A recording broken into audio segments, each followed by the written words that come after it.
Hello everyone, I'm Matthew with Tin Can Incorporated representing Talking with Heroes today. I'm here with Kelly with My Warriors Place, and we're going to talk a little bit about what it means to be part of the R4 Alliance in a collaborated effort to reach our veterans and our military families. Kelly, why don't you talk to us a little bit about, in a summation, what we do here at My Warriors Place?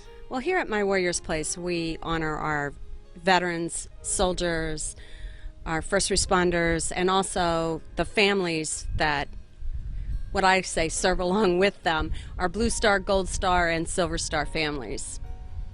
Thank you, Kelly. And at Tin Can Incorporated, we focus on the spiritual well-being of those families. Together, I believe that we could bring a collaborated effort to not only give them a place to remain over a weekend, but to take them out into nature and to show them how God is involved in their healing process. What do you say to that?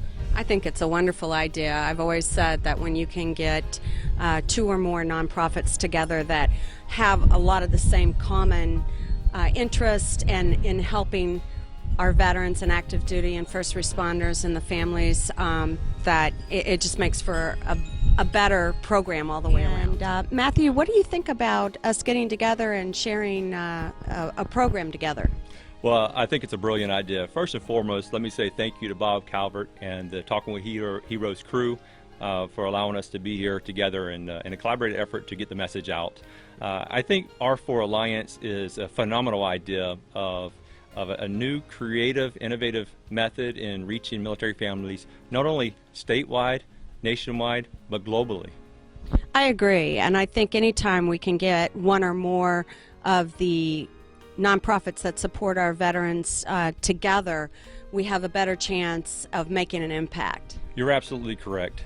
You know, where your specialty may be in one arena, networking with another organization of the same creative mindset may have another specialty that could bring in.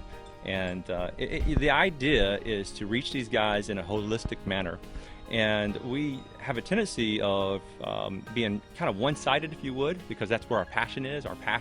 My passion is in like wilderness survival, and I'm trying to reach out and create this kind of well-rounded environment to where we can heal not only the mind and body, but the spirit, the soul of an individual from the damage that was incurred during combat.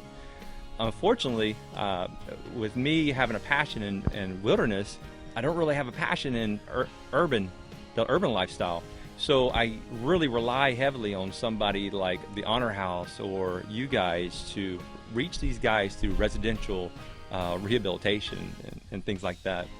Yeah, I totally agree, and I think that as time goes forward, we can also help to share resources as well that will help to make both of our organizations even stronger.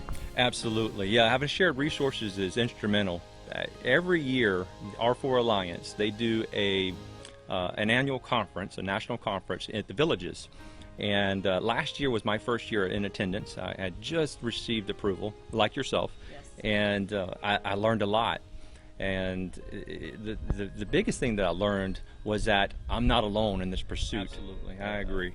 One of the things that I've taken advantage of, since I love the outdoors and I love to hunt, is Operation Outdoor Freedom and Wounded Warriors in Action, Sportsman's Foundation. There's a lot of great organizations that specialize in helping rehabilitate veterans. Eddie Corona out in Phoenix, Arizona, took me out last year for a Rocky Mountain ram hunt, once in a lifetime hunting opportunity. The first question he asked was, do you know of any veterans that wants to take this hunt? I'm like, yeah, I do. You're on the phone with him. And so he brought me out there, and hunting out west is totally different than hunting here in Florida. And that's one of the creative designs of R4 Alliance, is that Bob here from Colorado, I don't know if he's ever seen mangroves. And so having the experience to come out and experience the mangroves here is a unique opportunity for him, whereas someone from Florida would have a great opportunity to go to Project Sanctuary, which is in Colorado, and experience snow skiing or trail riding the Rockies. So, you know, Eddie Corona, he took me out with his team, and these guys thanked me for allowing them to be part of my hunt. I'm like, this is blowing my mind. I'm thanking you for putting me out here on this. I made a 750-yard shot on this animal across the mountain, and harvested one of my bucket list animals. And there's a couple more on the list. Eddie knows who they are. Even before I moved to Florida, we had an individual, Mr. Carl Young with Team Young Guns. He took my daughter and I out hunting for white-tailed deer, and those Coues deer, they're called the Gray Ghost. I say all that to say this. The reason why Tin Can Incorporated exists is because if you want to reach my heart, you reach my kids. That's awesome. And that's something, too, that a lot of times people forget about the children that are involved. Yes, ma'am. One of the research come to find out that there's a thing called secondary post-traumatic stress disorder. Children absorb this behavior from their parents, the hypervigilance, the nightmares, the all-inclusive what is involved with post-traumatic stress disorder, PTSD. And so we have began a treatment program that is kind of indirect treatment program through the outdoors to help heal these kids and intercept PTSD.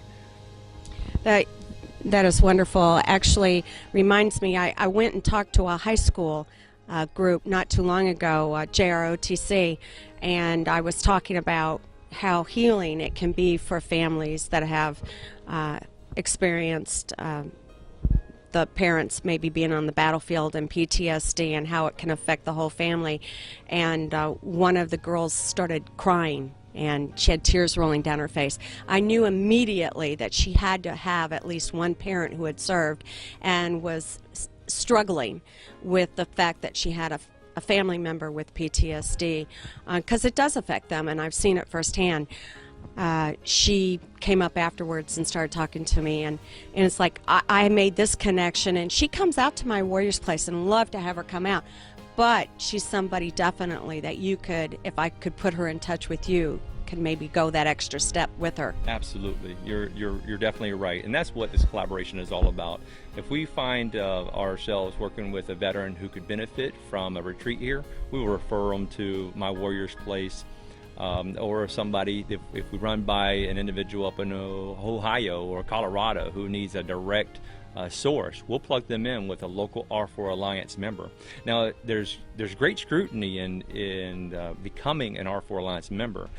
They vet nonprofits. There's a lot of nonprofits out there wanting to do good work, but the best thing that they could do is get approved to R4 Alliance. If you're a supporter, a donor, or a sponsor, I behoove you to go through R4 Alliance to find out who the legitimate nonprofits are, if you're skeptic about that. Yeah, I was amazed at how the information that I had to provide to get approved, and I'm sitting there going, gee, I don't even know if they're going to approve me because, I mean, I had to provide a lot of information. I was shocked. And then it was like I had to wait a while for them to go through, I guess, the information and concur that it was all correct, that everything I sent them was true. So I would say definitely, if you have any question as to whether or not a nonprofit is a legitimate nonprofit supporting our heroes, that you go and check with them. And if a nonprofit is listed with them, then you can be assured that they are accredited. Absolutely, I agree. Thank you so much for being with us on this show, and we'd like to give credit to those that have helped sponsor this today.